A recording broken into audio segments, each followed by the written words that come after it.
Minister of Information Chris BARYOMUNSI was caught lying red-handedly. I think that is the right English. He came out to reveal that Bobi Wine is not looked for by the security operative. In fact, he said this on TV. There is no. I've also seen on social media Bobi Wine, the main challenge of the president, saying he's in hiding. There is no need for him to be in hiding. Nobody wants him.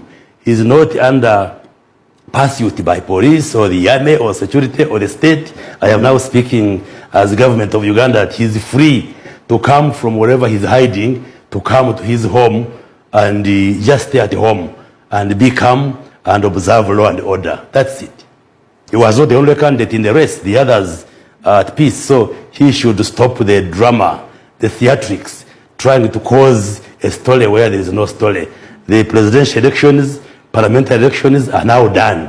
We are now focusing on the remaining few elections to complete the process, and then we move on with delivering our manifesto, which we pledged to the Ugandans, upon which NRM has been voted.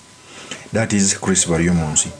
We all know that they are playing propaganda and reverse psychology. A person who is not being looked for, what is the reason of deploying around his home for all these days? In fact, he's forgetting that the CDF, the Commander Defense Forces, muhoozi Kainerugaba, came out to reveal that he's looking for Bobi Wine. In fact, in a tweet, muhoozi came out to say, and I quote, "We stopped our search for Bobi for 24 hours under instruction of the Commander-in-Chief. Apparently, according to some sources, he wanted to surrender peacefully. He hasn't surrendered anywhere. Now our troops have ordered to bring him in dead or alive." That is the tweet which was done by the CDF muhoozi Kainerugaba, that they want Bobi Wine dead or alive.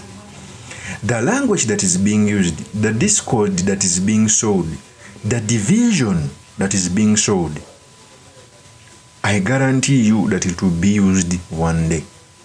And Chris BARYOMUNSI is coming out to lie that they're not looking for him. CDF is coming out to kick him in the teeth. So the purpose of this video, I've come to talk about the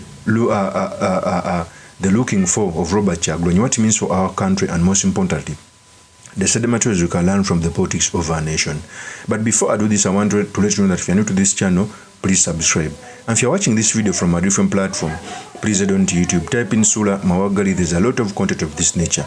If geopolitics and economics is what you want, this will be definitely the right channel for you to subscribe to.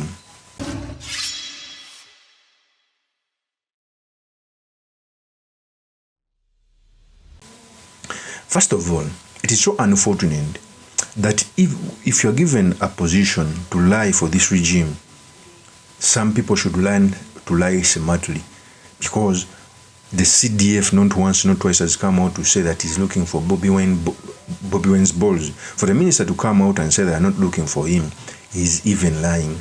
I know because he's holding a certain position, but those who forget, Chris BARYOMUNSI was one of the voices of the people. I remember him during Neva, and I stood firm for interrogation of Nevanda's death.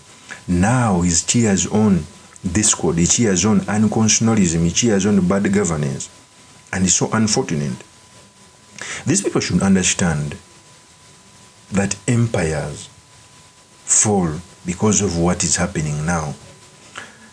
These people should stop taking Ugandans for granted. They should not think Ugandans are stupid. In fact, Chris BARYOMUNSI even continued to say that the election were free and fair, that Bobi Wine didn't win an election, which is so absurd. In fact, let me first play you his tape. He goes into hiding. He is the person who was inciting his supporters that they should look for the vote, protect it, and demand for it. So how can he go to demand his vote from a bush or from wherever he's hiding? We know where he is, and he's just safely there, but it's just cowardice.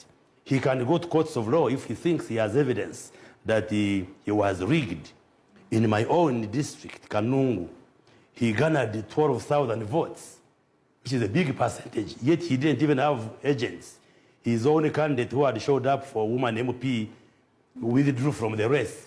Where I polled from Kayanja Catholic Church, he had no agents. But in the many polling stations where he got some few votes, we counted them and they were declared. So a place where he has no agents, nobody to protect his votes, but the few who supported him, voted for him, those votes were declared. I can show you the results for Kanungu. So he cannot cry foul that he has been cheated. In Kampala here, his own candidate for the mayor has won. But also, we have seen NRM MPs emerging winners in Kampala, meaning people are able to make a decision. They can choose to endorse an NRM MP. Here they choose to endorse an FDC or NUPO councillor. That's the choice of the people. So he has nothing to tell his supporters. He just created a wrong feeling that he was getting stronger, and yet when he led the opposition in the last 5 years, he could not persuade anybody. Instead of focusing on mobilizing Ugandans, he was rather creating conflicts within his own party. He never endeared himself to areas where he was not supported. That is Chris BARYOMUNSI. For me, anyone who brings out that argument that where Bobi Wine was strong, his votes were declared, even won the road mayorship, it means the election was free and fair, doesn't know. Elections are not stolen on a polling day where some NUP people are sworn in. Even under dictatorship, some opposition members pass through. But it is not a guarantee that the election were free and fair. Okay? If you hadn't followed the election process, where Bobi Wine, first of all, Bobi Wine was blocked from entering city centers. Bobi Wine was blocked from accessing some grounds where other presidential candidates were accessing. Before even started elections, all Bobi Wine's team was under arrest from Eddie Mutwe, Achila Uchivumbi, etc. Even on polling day, deputy presidents were arrested. There is no way a sane person can come out and stand and say the election were free and fair unless either is very stupid, he didn't understand, or is paid to do so. So Chris BARYOMUNSI to come out and castigate and also make a narrative that the election were free and fair, he doesn't know what he's speaking about. Election is a process. The reason as why the Kenyan election was nullified was because of some DR forms were not paginated. They attacked the process, not the polling. It is the truth. How do you explain that in some regions where Chris BARYOMUNSI is saying that Bobi Wine in Kanungu never had a what?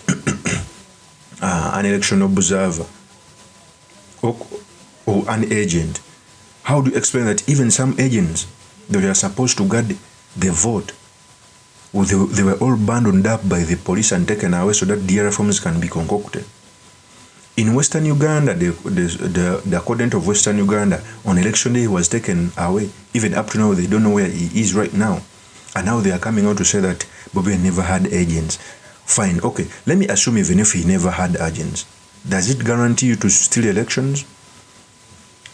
Videos surface on social media when people were being abandoned, arrested.